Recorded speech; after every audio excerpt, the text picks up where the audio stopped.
Tisztelt államtitkár úr, elnök úr, hölgyem és uraim. Pardon my Hungarian.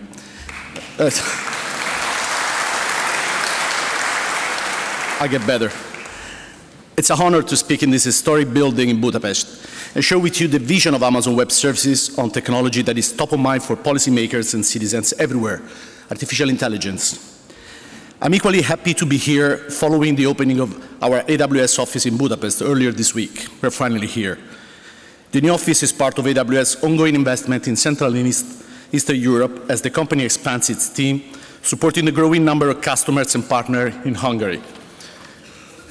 We are committed to support the country's digital growth strategy with our presence, investments, knowledge and best practice, with the objective to build a strategic and trusted relationship with Hungary. We've been around for over 15 years, and we have been the world's most comprehensive, broadly adopted cloud offering. We have been continually expanding our services to support virtually any cloud workload, and we want to do it in Hungary.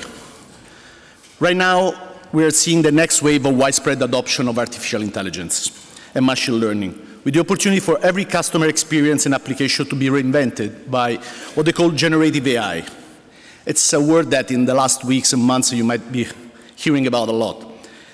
It's a type of artificial intelligence that can create new content and ideas, including conversations, stories, images, videos, music. You might have seen a lot of weird things on the internet in the last months. It is powered by large models that are pre-trained on vast amounts of data and commonly referred to as foundation models. We want to help drive this next wave by making it easy, practical, and cost-effective. Our approach to generative AI is to invest and innovate, to take this technology out of the realm of research and make it available to everybody. In 1852, Lajos Kossuth in Ohio said that it's time of democracy. All for the people and all by the people. Nothing about the people without the people. Well, a lot remains to be done because we need to democratize the access to this technology that cannot only stay with big companies and in the research area.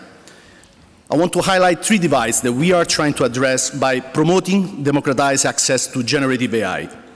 First of all, access to needed resources by generative AI startups. Hungary is a very strong startup environment, about 3,000 startups, about 15,000 people working. Startups, they collected 1.4 billion of capital. At AWS, we really believe that startup community will be the driving force moving these innovations forward. So the usage of artificial intelligence, of generative AI in every kind of field, from energy to healthcare to digital services. The second point is about the access to free coding. Hungary has an average number of ICT specialists higher than the rest of Europe. But still, there are activities like free coding that for the developers is very repetitive. The usage of generative AI will help to cut this work and have your specialists being focused in creating new applications. Third point is the access to cloud. In light of the shortage of tech skills, the cloud is a huge strategic advantage. Let me say, as the worldwide leader in cloud computing, we really see this. The cloud is democratizing access to AI and putting it in the hands of developers and people. Organizations with developers can start to deploy AI, ML, artificial intelligence, machine learning, without having direct access to expert practitioners. Access to the cloud means easier access to these tools, and it means that these capabilities aren't just in the hands of experts or large corporations and governments, but in the hands of small business and startups. And let me also talk about energy. The Deputy State Secretary said that Hungary needs to produce energy, absolutely. But I believe that we also need to save energy. Moving to the cloud, respect of keeping data on premises, like in the old data centers, we're talking about 5 times energy saving. It's a completely different world. So that's something that should be thought also, not just in terms of technology, but also in terms of how to help this country be more sovereign in terms of energy. But let me also talk about the carbon footprint. Moving to the cloud means a reduction of 80% of your carbon footprint, which goes to 96% in the time which cloud will be completely covered by renewable energy, a target that as AWS will be reached by 2025. What does all this mean for generative AI? Generative AI is continuing to scale and evolve, and we must develop the technology in a responsible way. We're not developing technology for technology's sake, which is what sometimes science does.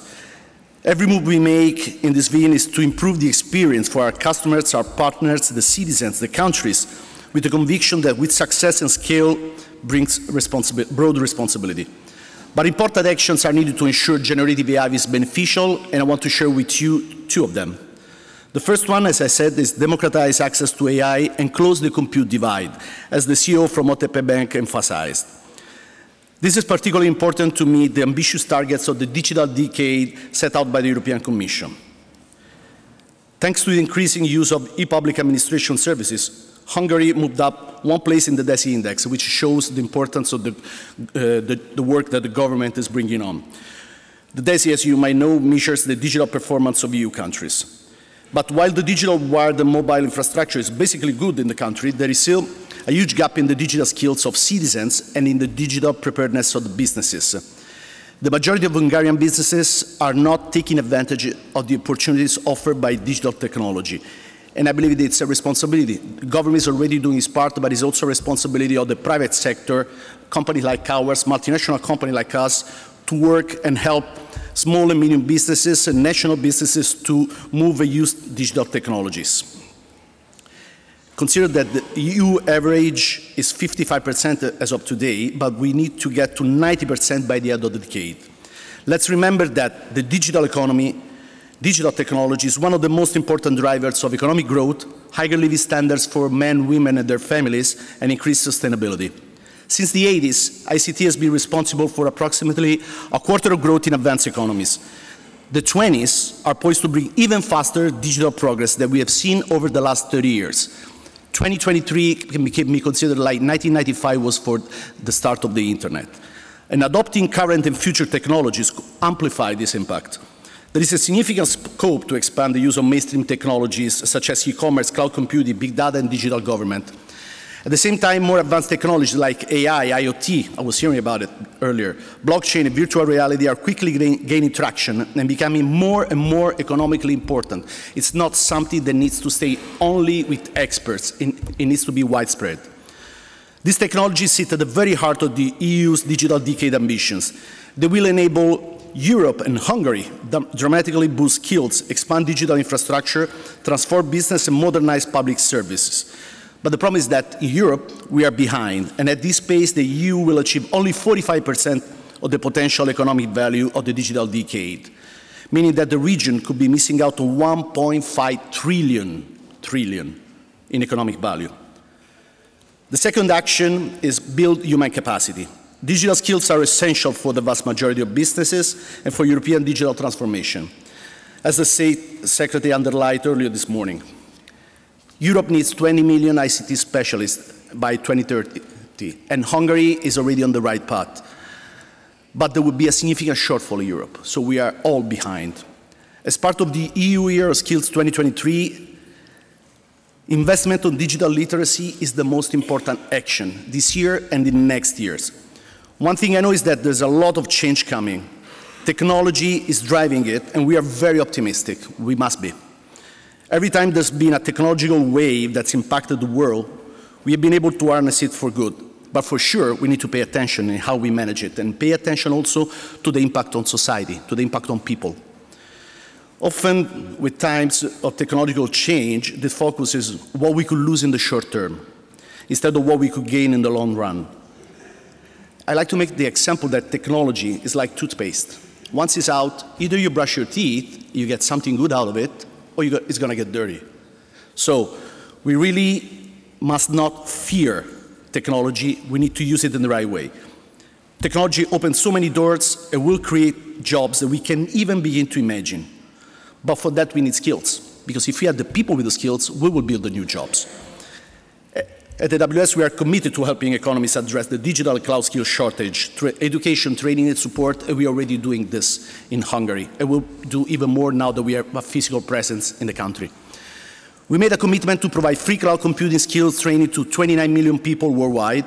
Since 2020, we deliver on this by helping 6 million in 200 countries and 700,000 people in Europe since 2017. Now it's time for us to move fast on Hungary. And I'm going to conclude. At the current rate of artificial intelligence technology adoption around the world, the impact on the economy will be huge. I want to focus only, forget the European numbers, but I want to focus on Hungary. The country's AI strategy talks about a 15% GDP increase by 2030, a 26% average productivity growth in a continent where productivity has been stalling for 20 years. 1 million workers performing new or higher value-added AI-supported work due to changes in position of workplace. But we need to explain people what will happen. We need to prepare people to this. The Hungarian AI strategy also sets objectives that will directly impact citizens by 2030, including Hungary becoming the main European center for the development and testing of self-driving vehicles, which is great. 2 million citizens to take an active part in the management and use their own data with the help of data wallets, and 2.5 million citizens to receive AI-supported education. So to unleash the transformational promise of AI, we need to promote international and multi-stakeholder cooperation to build public trust. And I'm sure that Hungary will pursue its own path and will find the right direction. None of us have all the answers today because we are really in the early days. And it is essential we work alongside others to develop new approaches and solutions in a way that we can wisely manage and control the processes which will inevitably accompany digitalization and turning them to the country's benefit, as Prime Minister Orban said in a speech in 2016. Köszönöm a figyelmet.